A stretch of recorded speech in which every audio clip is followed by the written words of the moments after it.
everybody, welcome back to the YouTube channel. Handy Mom Repairs here today. I am off the farm and I am working on a project that has been sitting, that is needing some love. Now, these old stools can be 100 years old, they could be older. They're really neat to have for a side table, for a plant stand, but this old thing was found at the thrift store for like $12, and I'll tell you, it is a beauty. So these are old adjustable piano benches or side tables even. They are lovely. This old guy has been sitting a little cockeyed. I've got him kind of leveled out here and have some prep going on with it. It's got these beautiful ornate cast iron legs. Now, you can try to take them off. However, the old flathead screws can be hard to get out or replace. Our goal is to try them and see how they go. Sometimes after a little bit of a pre-soak with some floor stripper, you can use furniture stripper and things like that, but you can see how I've got this lumpiness or dark spots. That is years and years of deterioration of the lacquer finish. So what I've done wood floors with this in the past. You can see how it works, but I just pour a very thin, it's absolute liquid, layer of this floor stripper on, and you just brush it on nice and evenly, and you can feel that it's getting a little bit gummy as it is releasing that old lacquer. This is a good method for doing this because it doesn't necessarily have to be a sand down stripping process. So I just put this on full strength.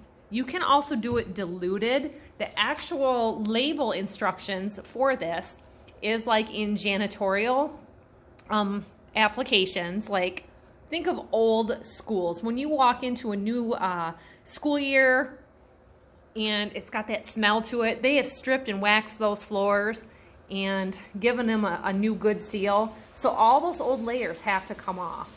So you can see, just at brushing this, those lumps, the variations, they're starting to let go.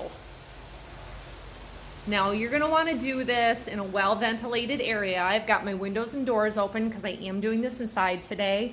I do not recommend doing this in direct sunlight at all. It gets real sticky and gummy, and that just accelerates that and makes it hard to remove. Now, after I've got the top done, and you can actually, you know, take the whole thing down, we'll see kind of how it goes, but this bottom layer here, I'm gonna probably do it a section at a time on its side. We'll start brushing that on as well, and we'll come back in about 10 minutes, let this sit for a little while. You can use Brillo pad type scrubbers that don't have the soaps in them with gloves, a little bit of water, and just start scrubbing this around. You may need to go back and reapply another layer. So for now, we're just gonna let it set and keep loosening up. Okay, so now that this floor stripper has sat for a while, and in case I didn't say it before, it's Zepp brand floor stripper, and it's the same stuff I've used in the past with stripping 100-year-old doors to get paint off of them. So this has been sitting for a little bit. I came back and reapplied a little bit more. This is one of those like Brillo scrubby pads. I think it's chore wood or something like that. And I'm just using a little water in the bucket, rinsing it out, and going over it to scrub that off. Now, if you have some real heavy layers, sometimes it takes a little bit more elbow grease, but you can see this is a blue rag scrubber, the same color as my bucket.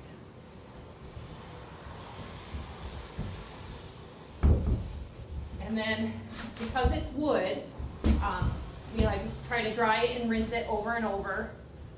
And you want to get as much of that product off as possible so that it doesn't leave a sticky layer behind. So now I'm going to start working on these lower sections, but I do want to hit the bottom side of this. Now my bottom side, it actually looks like a walnut stain, and nobody's gonna see it, but I am. So I wanna make sure that my edge looks real nice together, and it's going to be dripping on it anyway from working on the body. And this is a good time to go ahead and work on these screws. I can see a bit of a gap right here on this one. Oh yeah. So we're gonna try to get that stripped off at another application.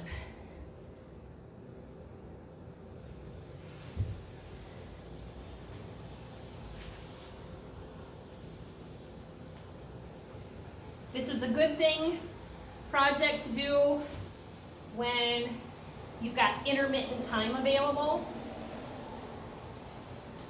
because you can just be working on something else, come back, add a layer, scrub it off, add a layer, scrub it off, let it dry.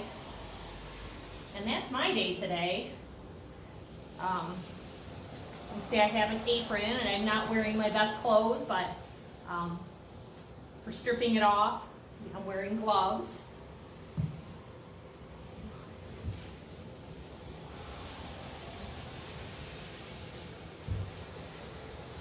It is very harsh. You might want to be wearing eye protection or whatever PPE you want.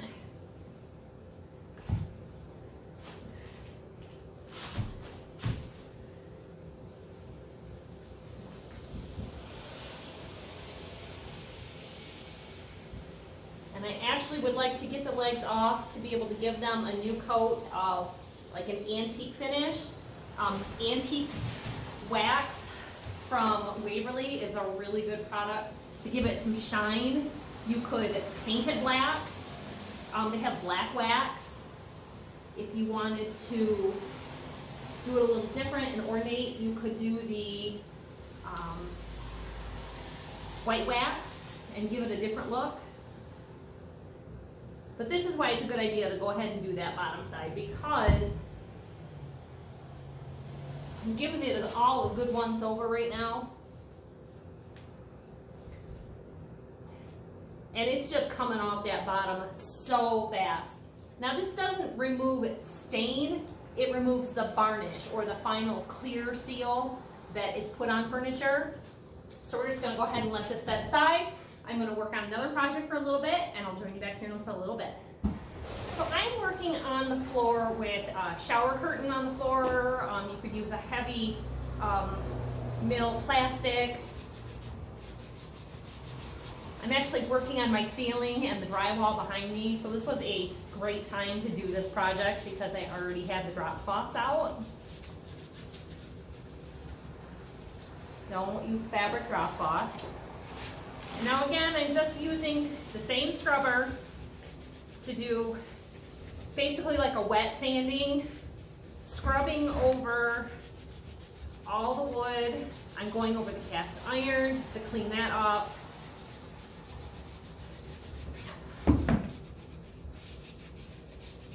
It really helps to clean up as much of the piece as you can this way to avoid dry sanding later on with sandpaper. Now I know I'm going to have to do some. I've got a little bit of color variations where it wasn't budging a lot.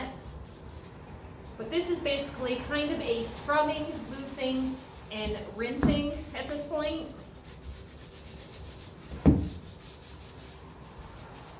And keep reusing your drippings.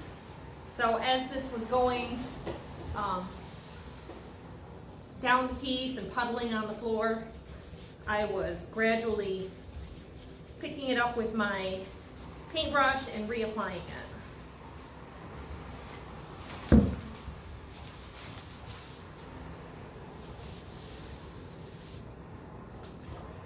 Many years ago, we had a table given to us that had been in the family for about 6 generations. And they had these beautiful oak turned legs. And I've done wood refinishing since 6th grade middle school. We had to take an elective, and I took it all through high school and got fairly good at it. And I can complete my own home projects. I wouldn't want to do it for hire or for a living. I don't think that this chemical exposure would be good lifelong.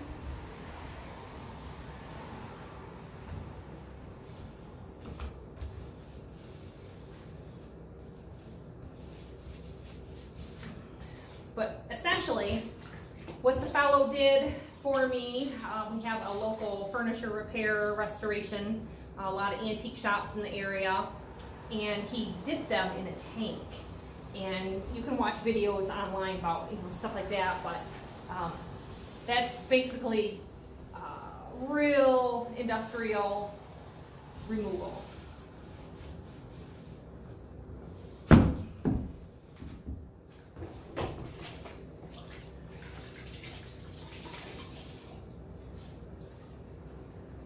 But I was able to save a table that had been basically a porch table after several generations of use and restore it back to a much earlier condition. And we were very happy to have received it after shopping around and finding all the MDF stuff that was available at stores. We went to Oak Express, everything was a veneer. And we got solid wood. Old growth, all the beautiful rough sawn qualities. All right. So if you want to really get rid of the smell and let it dry, air dry, not in direct sunlight, you can keep rinsing until your rinse water is clear. But I'll continue on this, clean up my floor, and show you an up close of it.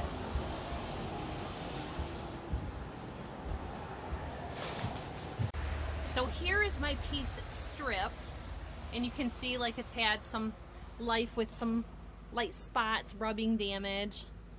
So this will get just a real gentle sand with a high grit paper. This section here was not wanting to strip a whole lot, so we'll go over some of this with a little coarser grit sandpaper, like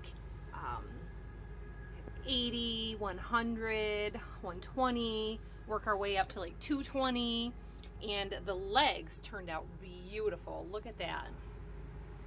So the screws didn't want to budge, so they got left on. We're going to work around them just to save from stripping them or breaking them.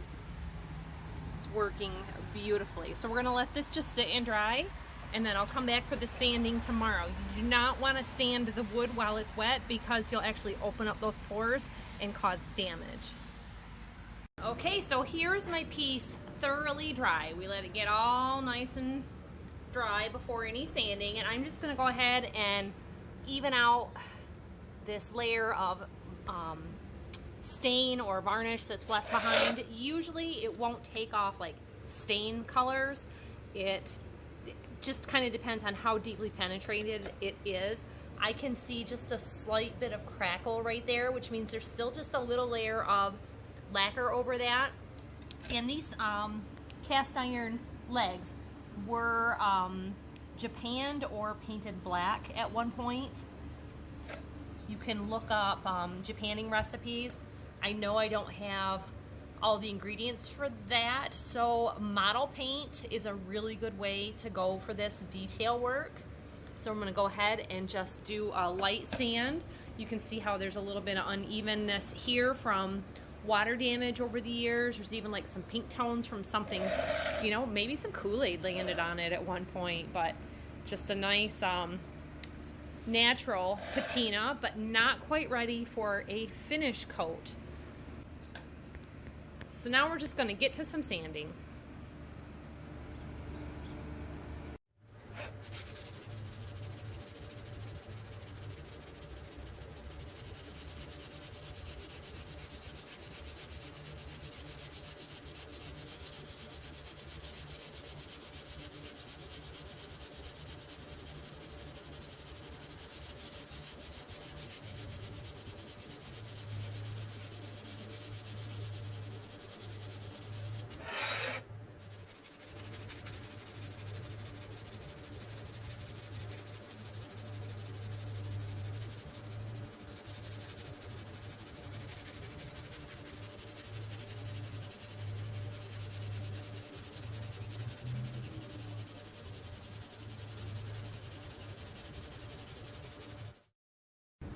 Okay, I am thoroughly all done sanding this, and now that I have dusted it off, I'm going to apply a layer of tung oil finish. You can put this on in multiple layers.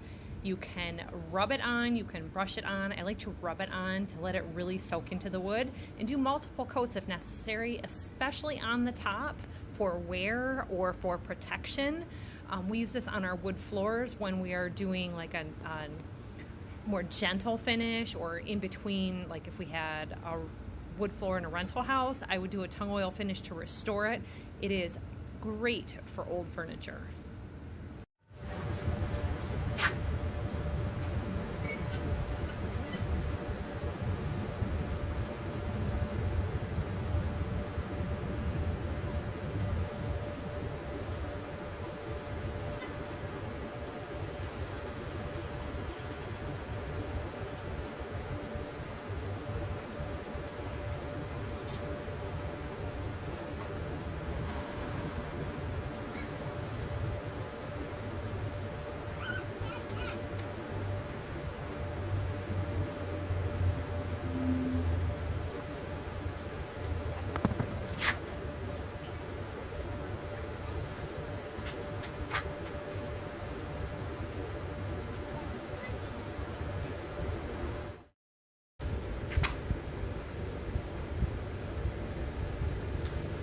Think after applying my first layer on this that this might be like old growth maple or pecan.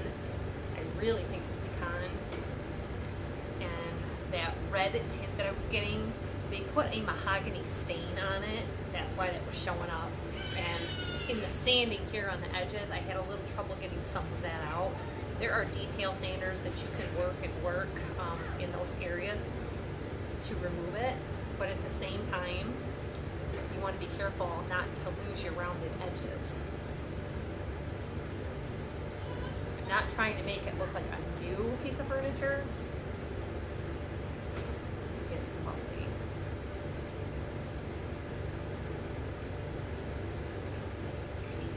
So sometimes with this, you can come back in a couple hours. I will likely come back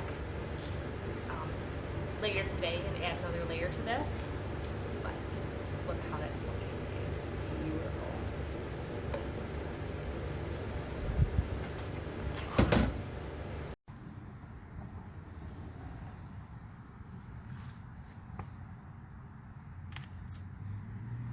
So now I'm going to just go ahead and paint my legs black. You can go around the edges with a paint pen. Sharpie makes them. Tester's Paint Company makes them for like painting models. They are great for doing like signs if you're writing words on things. So I went around my edges with the shellac finish, and was able to get those edges with the pen really well.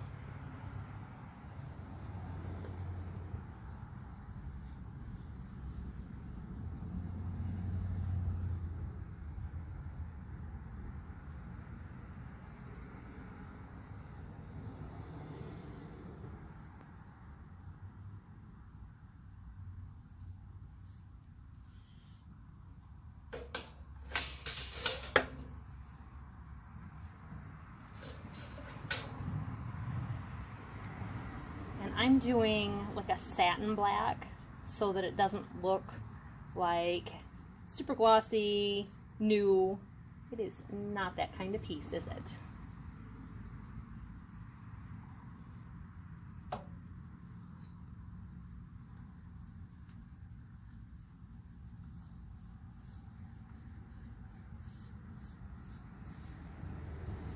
Oh, the contrast of the color is just amazing.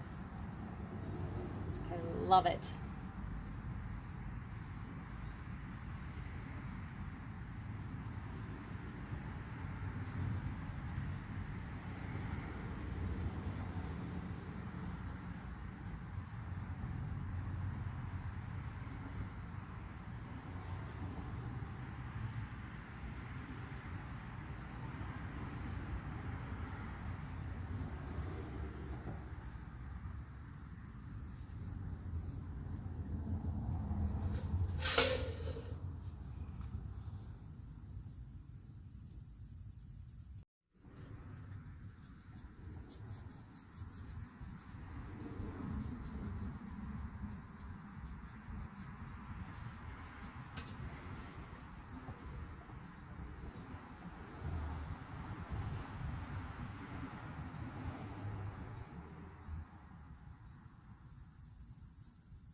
Well, everybody, here is my finished piano bench side table. I love the way it finished up. I love the satin finish on the legs.